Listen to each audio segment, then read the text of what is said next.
Okay, I want to carry on with our discussion of Enoch and his case for objective morality. Now, what Enoch wants to do is to try to prove to us that we all intuitively believe in objective morality already, even if we don't think we do. And in order to show that to us, he has us run 3 tests on ourselves to try to show that we really are thinking about morality in the same ways we do objective domains, not the way that we do about subjective domains like taste and fashion. But we ask that question then, well, okay, just because we all intuitively think this, why trust our intuition on this point? And here's really the core of Enoch's argument as I take it. And I'm pulling this from the very last paragraph of his essay.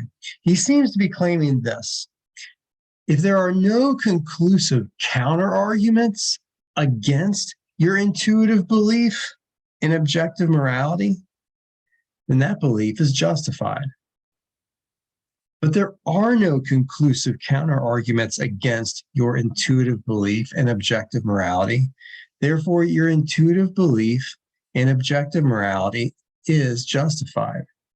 In other words, he wants to say that our intuition is not infallible. It can get things wrong, but it should be presumed innocent until proven guilty.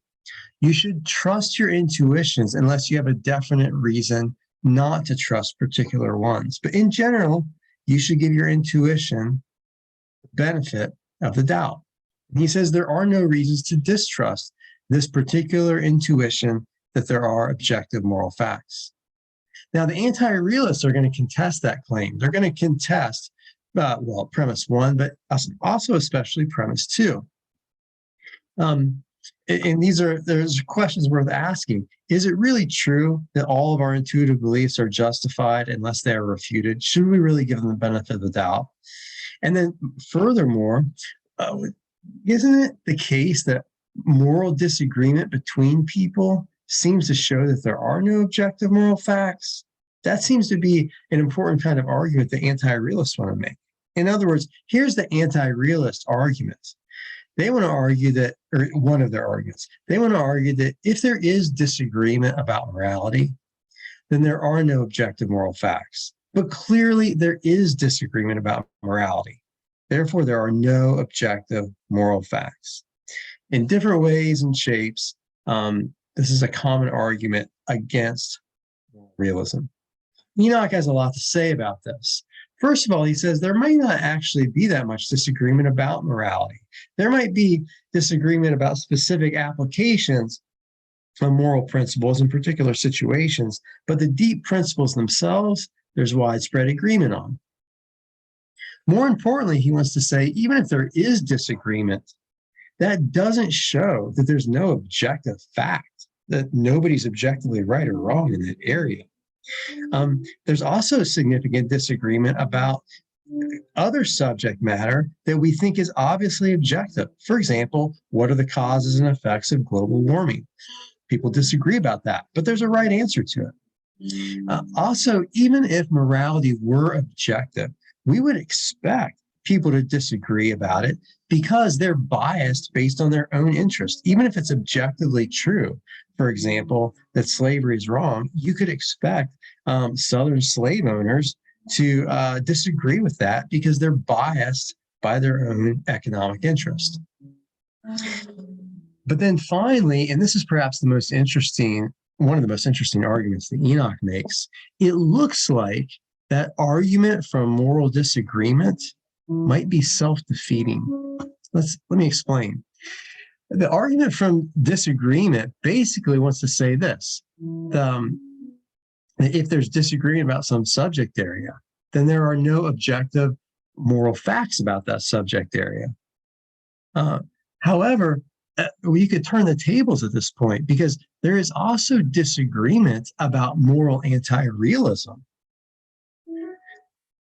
And that would seem to indicate then that anti-realism is not objectively true. In other words, the anti-realist has to say that their own position is not objectively true. So Enoch really turns the table, it seems, on the argument from disagreement. Now, Another worry that anti-realists have is that we can't see moral facts in the same ways we can see other scientific facts. It doesn't seem like we can get observational confirmation for them in the way that we do other things. And Enoch wants to say it doesn't matter. Look, if we can know mathematical facts without perceiving, then we can also know moral facts.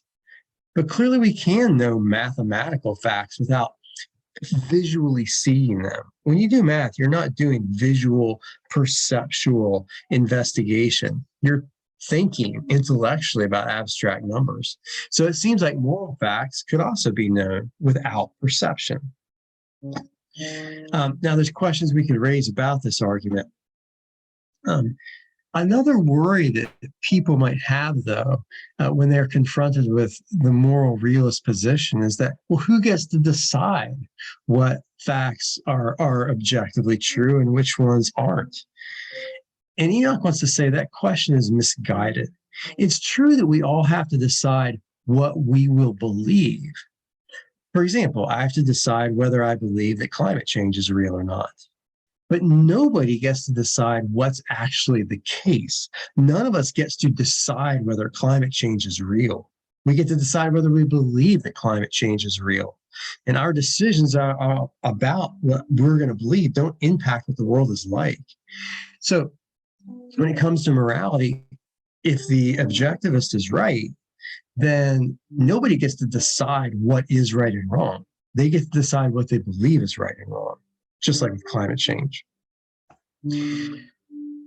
There's a worry, though, that somehow moral realism is intolerant. And the worry goes like this. If belief in objective morality makes people dangerously intolerant, then it must not be true.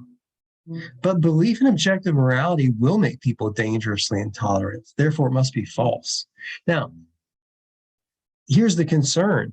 If you think that you're objectively right in your beliefs, then you're going to be a jerk to people who you think are objectively wrong. You might even persecute them because, after all, you're on you've got this holy war crusade. You are righteous and the others are unrighteous, and they must be stopped because they are the forces of evil.